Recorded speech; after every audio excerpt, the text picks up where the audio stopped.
Vamos lá, pessoal, continuando. É, Capítulo 6. Projetos de regularização de interesse específico, REURB-E.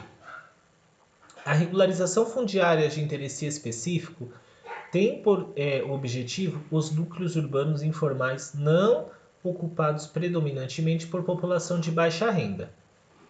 Parágrafo 1º.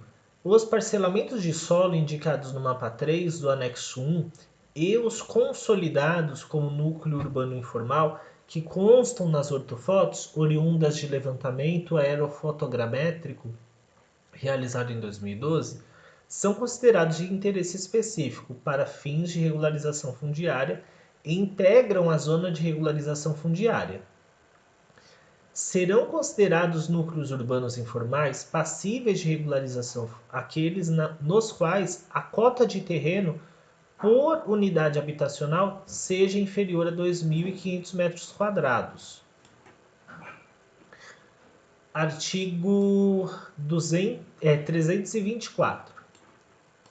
A regularização fundiária de interesse específico limitar-se-á a parte do imóvel efetivamente ocupada por edificações inseridas em núcleos urbanos informais ou a parte do parcelamento do solo consolidado e não edificado, cuja comercialização de frações efetivamente ocorreu anteriormente à data das ortofotos, oriundas do levantamento aerofotogramétrico realizado em 2012, comprovada pelo registro imobiliário por escrituras públicas ou contratos de compra e venda com reconhecimento de firma, excluído o remanescente de área não ocupada.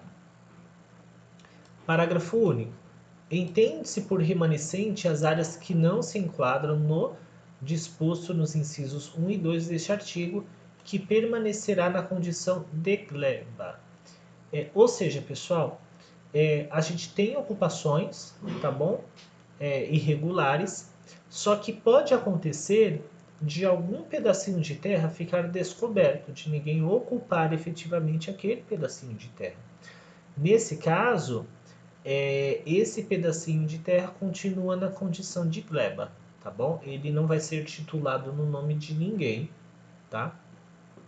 Em algumas situações, a gente pode inserir a área inteira na REURB e registrar essas áreas remanescentes no nome do próprio município. Tá? Então vamos lá. Seção 1 dos requisitos. As dimensões mínimas das áreas destinadas à implantação da área de equipamento urbano comunitário e área livre de uso público serão respectivamente 5% e 10% da área total loteada ou desmembrada neste caso, em mais de 5 lotes. Parágrafo 1º. Quando necessário para permitir regularização do parcelamento e a critério do município, as áreas destinadas à implantação das áreas de equipamento urbano comunitário e área livre de uso público poderão possuir apenas uma frente para logradouro público oficial.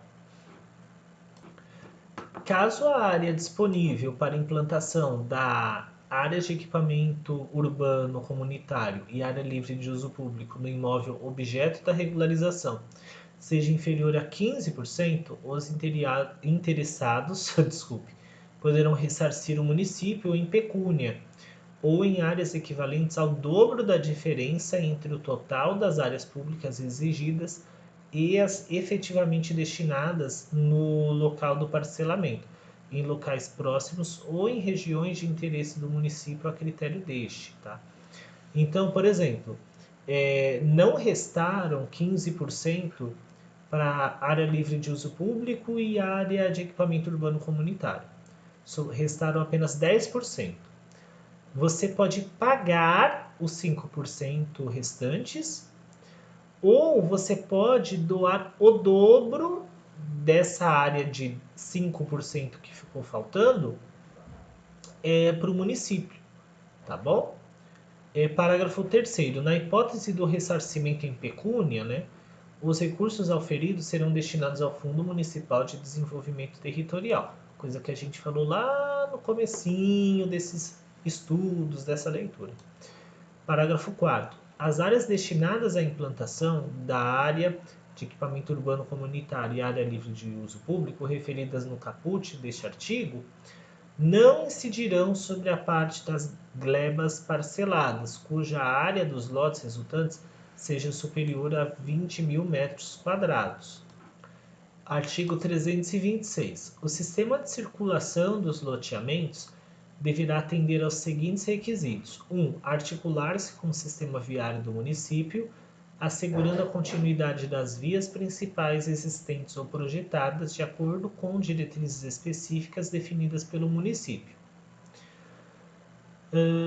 2. As larguras mínimas das vias principais que, de acordo com as diretrizes estabelecidas pelo município, deverão se articular com o sistema viário municipal. 3. As larguras das demais ruas internas serão definidas a partir das condições de ocupação do loteamento, observadas as seguintes dimensões mínimas: a. Leito carroçável de 6 metros no mínimo e passeios, que são as calçadas, com no mínimo 1,5 metro. Isso aqui é interessante de vocês anotarem. As vias sem continuidade que não contornam as quadras deverão possuir em suas extremidades balão de retorno com dimensões que permitam a inscrição de um círculo de raio igual a 9 metros no seu interior.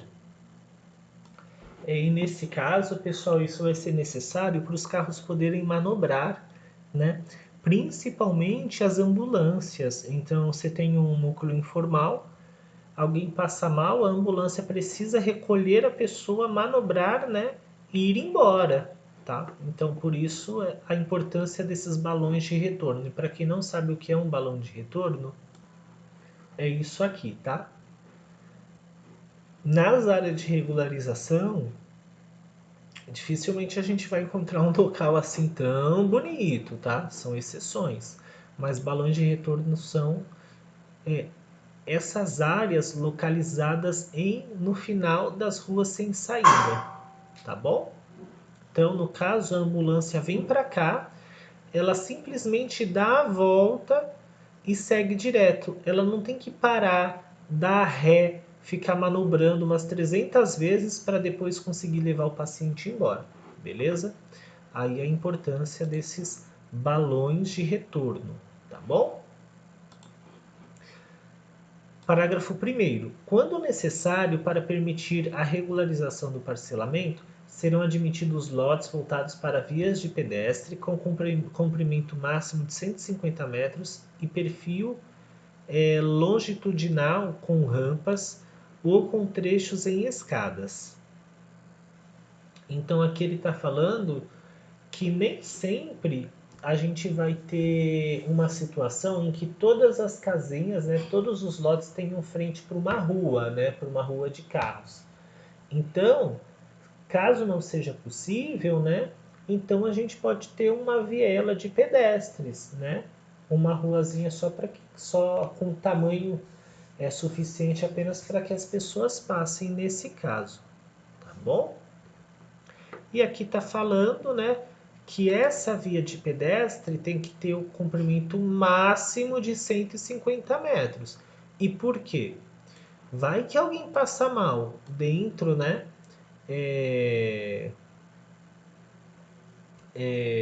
desse núcleo, urbano, e aí vai ter que andar mais do que 150 metros para chegar num carro ou numa ambulância e poder ir embora? Não tem cabimento, Então, vamos lá.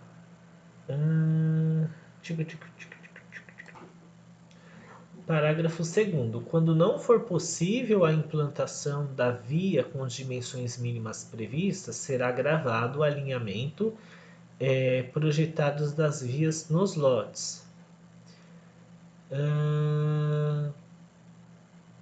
Parágrafo 3º. O município poderá oficializar trechos de estradas de servidão quando necessário para garantir acesso oficial aos lotes resultantes de um parcelamento a ser regularizado, desde que 1.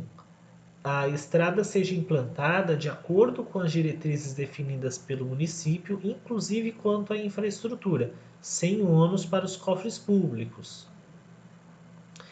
Ou seja, o município, né, não pode arcar com os custos da implantação dessa estrada. 2. As áreas ocupadas pela estrada sejam transferidas antes da oficialização para o patrimônio público, também sem ônus aos cofres públicos, tá bom? Quarto parágrafo. Nos casos em que as estradas de servidão estiverem em uso público de forma consolidada e sem oposição há mais de 10 anos, ficam dispensadas as exigências previstas no parágrafo 3º deste artigo para fins de processamento da regularização fundiária, independentemente da oficialização da via. Parágrafo 5º. O número de lotes voltados para as vias de pedestre definidas no parágrafo 3º não poderá exceder a 15% do total das unidades do loteamento, ou seja, não tem como ter uma via de veículos na frente dos lotes? Ok, só que você não pode ter 100% dos lotes de frente para uma via de pedestre, beleza? Artigo 327. As edificações existentes e identificadas no projeto de regularização dos parcelamentos poderão ser regularizadas observando, naquilo que for possível, os índices de utilização do terreno.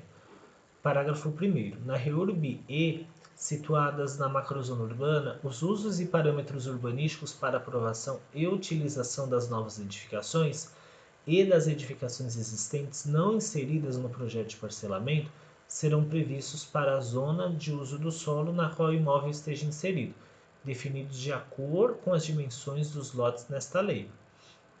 Quando o parcelamento a ser regularizado estiver situado fora da macrozona urbana, deverão ser adotados os usos e parâmetros previstos para a conservação ambiental. Artigo 328. Os lotes resultantes de loteamentos ou desmembramentos, objeto de regularização, terão as dimensões determinadas pela situação fática constatada no local e pela documentação de comprovação da posse apresentada. Ok. Parágrafo 1º. Nas áreas de bacias dos cursos d'água considerados mananciais de abastecimento do município, atuais ou projetados, e nas REURBs específicas delimitadas por áreas rurais, em todo o seu perímetro, deverá ser assegurada a permeabilidade de 50% da área objeto da regularização. Isso aqui é muito importante, anote. Parágrafo 2º. Para atender ao disposto no parágrafo 1º deste artigo, os interessados poderão oferecer áreas livres de uso público que serão consideradas no cálculo de densidade demográfica, situadas na mesma bacia hidrográfica do manancial considerado ou em locais de interesse do município. Artigo 329. Antes da gente ler, né, o que está no artigo 329, pensa no seguinte, pessoal. A gente tem uma ocupação irregular. Provavelmente, essa ocupação avançou muito mais do que 50% da área do lote. Vocês concordam? Deixa eu desenhar para vocês. Então, pessoal, nós temos um terreno aqui, tá? Uma área. Esse terreno aqui fica no manancial e ele foi ocupado de forma irregular. Vamos lá. Tá? Você concorda que essas construções que estão em azul ocuparam muito mais de 50% da área deste terreno? Então, como é que eu vou conseguir separar 50% como área permeável? É impossível, né? A não ser que eu venha aqui e consiga demolir algumas dessas residências para que sobre 50% de área permeável. E não é essa a ideia. Nesses casos, o que está escrito aqui? Para atender, né, essa solicitação de 50%, os interessados podem oferecer áreas livres de uso público, né, em outro lugar, tá? Que serão consideradas no cálculo de densidade demográfica situadas na mesma bacia hidrográfica do manancial ou em locais de interesse do município. Então, mais uma vez, a gente tem essa ocupação irregular, As pessoas não têm interesse em demolir a residência delas, né? Teve muito capital investido, só que pode acontecer de haver algum terreno no mesmo manancial. Este terreno no mesmo manancial, ele pode ser utilizado, né, como ser dado no lugar daqueles 50% de área que você deveria deixar como área permeável, ok? Você pode entregar este terreno e aí se torna uma área livre de uso público, tá bom? Agora imagina que você não tem um terreno dentro da área do mesmo manancial. Você pode entregar um terreno em outro lugar dentro da cidade, contanto que seja do interesse do município. Ele tem que querer aquele terreno para alguma coisa, algum fim social, alguma coisa nesse sentido, tá bom? Então, agora sim, artigo 329. Os lotes resultantes dos parcelamentos regularizados e delimitados por áreas rurais em todo o seu perímetro, quaisquer que sejam as suas dimensões, não poderão ser desdobrados no futuro, nem sofrer qualquer tipo de fracionamento que implique no aumento do número de unidades do parcelamento. Então aqui, pessoal, é como se você deixasse congelado o adensamento demográfico dessa região. Não há interesse de que hajam mais construções, mais casas aqui dentro, né, dessa ocupação que foi regularizada, tá bom? Então você não pode desdobrar o terreno para construir uma casa do lado, tá? Da casa que já existia. Parágrafo único.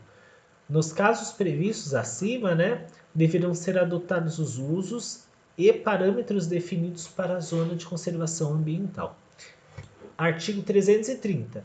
A infraestrutura básica dos parcelamentos a serem regularizados consistirá no mínimo de. Então, essa aqui é a infraestrutura básica: vias de circulação com guias e sarjetas, sistema de escoamento de águas pluviais, sistema de abastecimento de água potável, coleta e destinação adequada de esgoto sanitário e energia elétrica domiciliar. Vocês lembram que na REURB-S, que é a social, o município pagava tudo isso aqui? Na REURB específica, não é o município que paga, são os interessados, os ocupantes que têm que se organizar e pagar, né, essas intervenções. Isso aqui você precisa anotar, né? É interessante que você anote. Pessoal, eu vou encerrar o vídeo, tá bom? Porque ele já está um pouquinho comprido. O próximo assunto é projetos para regularização, tá bom? Um abraço para vocês.